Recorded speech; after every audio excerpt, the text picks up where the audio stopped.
Maria here. Welcome to my channel. Today I want to talk about 5 designer fragrance that every woman should have in their collection. They're amazing, stellar fragrances that I want to talk about. But before I get started, if you haven't subscribed, just go ahead and hit that button. Join the Weird and Wonderful family. It would be amazing to have you part of the community, and let's get started. First of all, I want to thank Dossier, who's sponsoring this video, and they sent me 2 fragrances to share with you, so I thought I would do that first. Every time you get a fragrance, it comes in a box like this. They have a card in there that has the note breakdown, what the fragrance is inspired by, the amount of perfume oil in the concentration. So this is at 18%, which is eau de parfum. It has their mission on here, which is to give you high quality, luxury inspired fragrances at an affordable price. They also explain to you how to return the fragrance if you don't like it. So that's also a nice feature, because sometimes when you get it and then you're really unhappy with it, with Dossier, you can return it. So I think that's awesome. The first one I have is Floral Jamine, and it's inspired by Jasmine Rouge by Tom Ford. This is very, very jasmine forward. So if you love jasmine, you're going to love this. It's a beautiful rendition of jasmine. There's a little bit of a spiciness in this. It says that the top notes are neroli, cardamom, bergamot, and pepper. Middle notes are jasmine, sambac, ylang ylang, broom flower, and base notes are labdanum, clary sage, and vanilla. So I don't get any of the cardamom. What I get is mainly that jasmine and ylang ylang. For me, this is more of a springtime fragrance because of that jasmine. It's very floral. So this would be one that I would have to be in the mood for. Very nice fragrance, nice and potent, lasts a long time on the skin. I'm just not crazy about the amount of jasmine in here, even though like it's jasmine forward. What was I expecting? But yeah, it's a little too much jasmine. I think I'll prefer it in the spring when I'm kind of craving those florals. The other one that I decided to try from Dossier is Aquatic Peony. This is inspired by Acqua di Gioia by Giorgio Armani. I did test the 2 of them on my skin. I've never purchased Acqua di Gioia because I like it, but it's not like one that I would gravitate towards a whole lot. So even though it's a designer one, it's still a lot more pricey than what you'd pay for the Dossier, which I think is $29. So when I saw that they had it, I thought, okay, now I can have it in my collection. I have a rendition of it at least, and it'll be great for summer and spring. The top notes in Aquatic Peony are mint, blackcurrant, lemon, and aquatic accord. Middle notes are peony, jasmine, and pink pepper. Peony is one of my favorite florals, honestly. And the base note is cedarwood and labdanum. I didn't get as much mint in this one as I did in the original version. I smell the lemon for sure. I found the original Acqua di Gioia to be a little bit sweeter. This one feels almost a little bit more masculine. This would be considered unisex for sure. So it's not like so masculine that it's not wearable for a female. Certainly is. But it definitely was more leaning unisex as opposed to being more feminine. The original was a little sweeter. Longevity, I noticed that the original was a little bit better, but they were pretty close. I almost think that I preferred this one in the dry down to the original. So the original one just kept getting sweeter, whereas this one got a little bit more deep. So I was really impressed with this one. Really, really enjoyed it. I wouldn't say that they're bang on dupes. Again, I'm very hard on the dupe type language.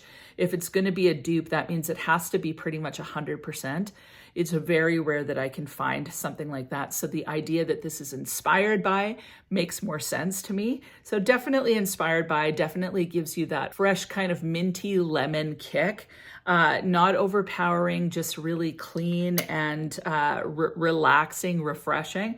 Really enjoyed this one. In any case, if you're interested, please feel free to check the links down below, and let's get into the other fragrances. So the first fragrance that I think every woman could use in their collection is Idole Nectar by Lancome. Such a beautiful rose fragrance. The rose is like, it's actually mouthwatering. Like when I smell this, it just makes me happy. So you get this rose, it's very sweet, feels almost peony-esque. So really fluffy, big, delicious, bright, youthful rose is kind of what I get. It feels like a rose party. If Rose was a vivacious woman, it would be in this bottle.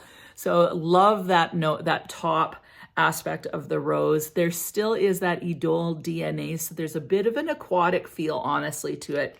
just in the opening. But then as it dries down, you get more and more sweetness. And then comes out a little bit of caramel, a little bit of popcorn, a little bit of vanilla. I get the popcorn in the deep dry down, but that's the only time. It's not like prominent popcorn at all, but it just adds a really beautiful kind of depth to the fragrance.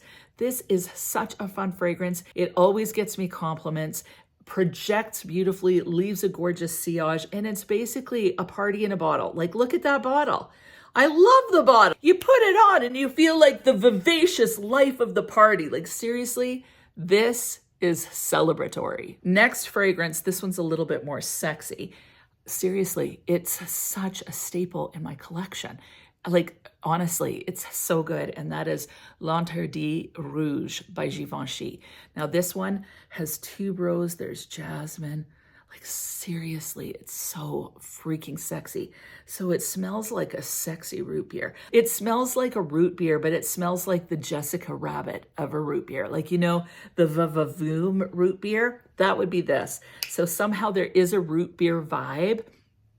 It's got ginger, there's orange, tuberose, but I feel like there's jasmine in here as well. I could be wrong.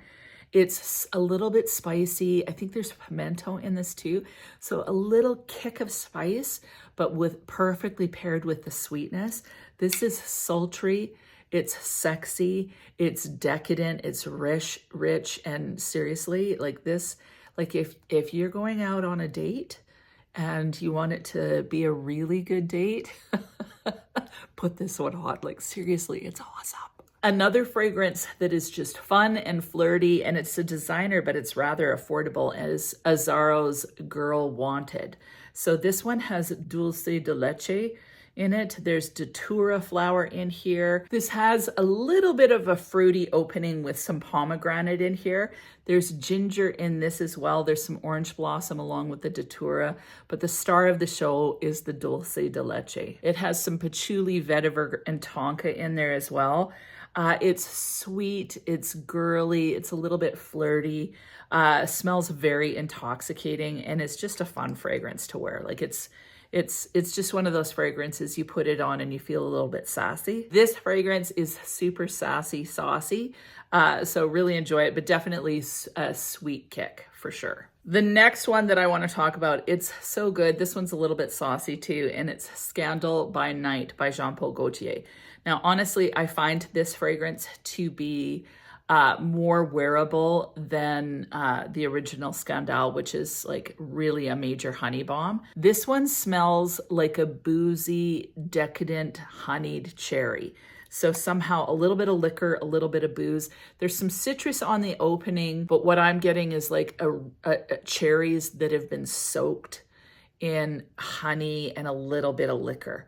It smells so mouth-watering and delicious. The floral that I get primarily in this is the tuberose. There's a little bit of orange blossom, but I notice the tuberose more than anything. There's a bunch of notes in the base. What I get mainly is like vanilla / tonka, a little bit of spiciness in this one. The cherry and the honey just go perfectly together. But the cool thing about the honey in this one is that it doesn't get as animalic as the honey in Scandal. So Scandal just went pee. Like, sometimes honey smells like urine on my skin. This one doesn't smell like urine. It just smells uber sexy and delicious. The next time I go out with my husband, this is the one I'm going to wear for sure. But it's a really fun fragrance. It's one that you could wear during the day as well. I don't think it's so sexy that you can't wear it during the day. Really, really mouth-watering, juicy, syrupy fragrance with that honey and that cherry. Ooh, it's just so good. Now, the last one that I want to talk about is a fragrance that I don't have in my collection, but I'm going to add it as soon as possible, and that is Devotion by Dolce & Gabbana. This is kind of like the concoction these days. So there's a lot of kind of lemon vanilla combos that's really popular right now. So this one is a relatively affordable, like out of all of the ones.